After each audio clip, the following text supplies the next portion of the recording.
Good evening, sir. Yeah, God bless you. My question is about the part you mentioned, consummation. You said that Which one? the consummation, that the Consummation, marriage yes. is not Consummated. fully, yes, Without sexual intercourse. yes. Yes. So, in a case where the lady finds out, maybe on the marriage night, that the man is impotent, Yes. and then she decides, okay, maybe she reports to the leadership, and then she decides to leave the man.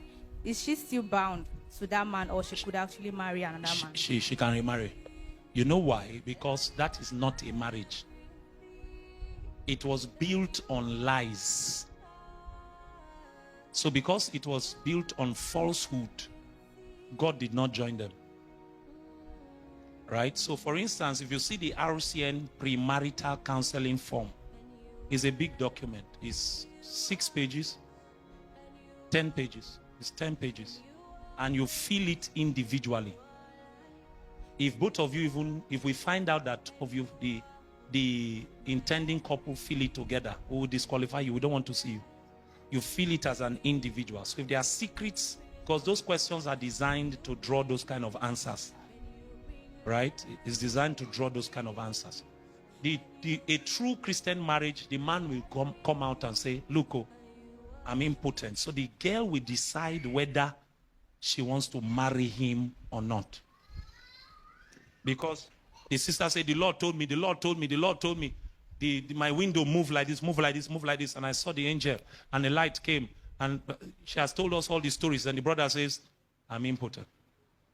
That will be the test of whether she heard God. Now, if she says, I'm not doing again, then she goes. But if the brother lies and they enter the marriage, that marriage never existed. It was built on falsehood. She can go ahead and remarry. Thank you very much, sir.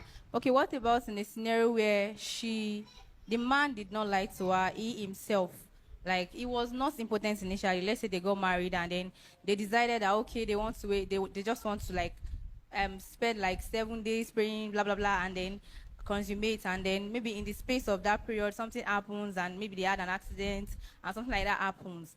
Is it that the woman will have to stay with her, be with him rather, because the man did not lie to her initially, was potent before the marriage, and even the day they said their vows? Yes. Is she still bound? She's bound. 100% bound. She now needs to don her garb of intercession and bring, so that the electrical wires of heaven will be reconnected and NEPA will bring light. So we need to pray. Yes, Mudiaga. Daddy Bingo, sir. Experience has taught us certain things, of which I want us, because of our young couples that are coming up, or the ones that have married, in a situation whereby mother-in-law is the one dictating in the home. Yes, she will be the one telling the daughter-in-law what to do and what not to do.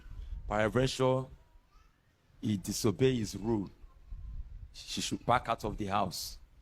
Or she will even come and escort her daughter back to her own house. How do we go about that, sir? That problem is a counseling problem. It means that the premarital counseling was not properly done. Because in living, that's an area I didn't deal with in totality. In living means the woman leaves her parents. So your loyalty is no longer to your parents. Your priority is no longer your parents. You are leaving your parents' influence. That's why in RCN, we tell the father to come and put his daughter's hand in the hand of the minister, and then the minister now transfers her to the husband. It's a change of government. So that's why it is not even normal for a man to be living in his father's house and marry his wife and bring her to his father's house. Part of living means you also physically change location. You are going to set up a new government. So the woman was not properly taught. And the mother-in-law too was not properly taught. That is not how Christian marriages are run. In Christian marriages, father, mother, mother-in-law, father-in-law. It's not like you cannot offer suggestions, but you don't have control in that home. So for those of us who are not married, I know you are close to your parents. And right now, as a young girl, everything that happens to you, you tell your mother.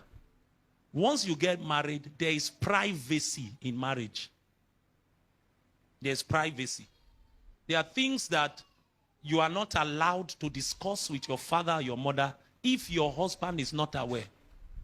There's privacy in marriage. Right? Both of you must agree as we are marrying that this person is our spiritual father and we will come to him for this and this.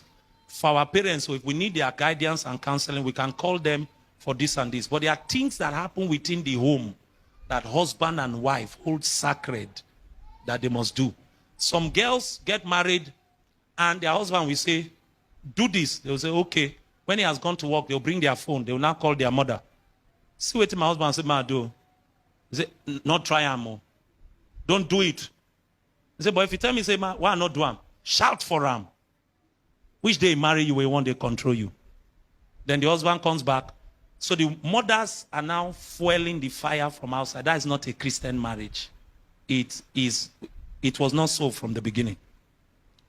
Praise God. Are we done? Praise God. Man of God.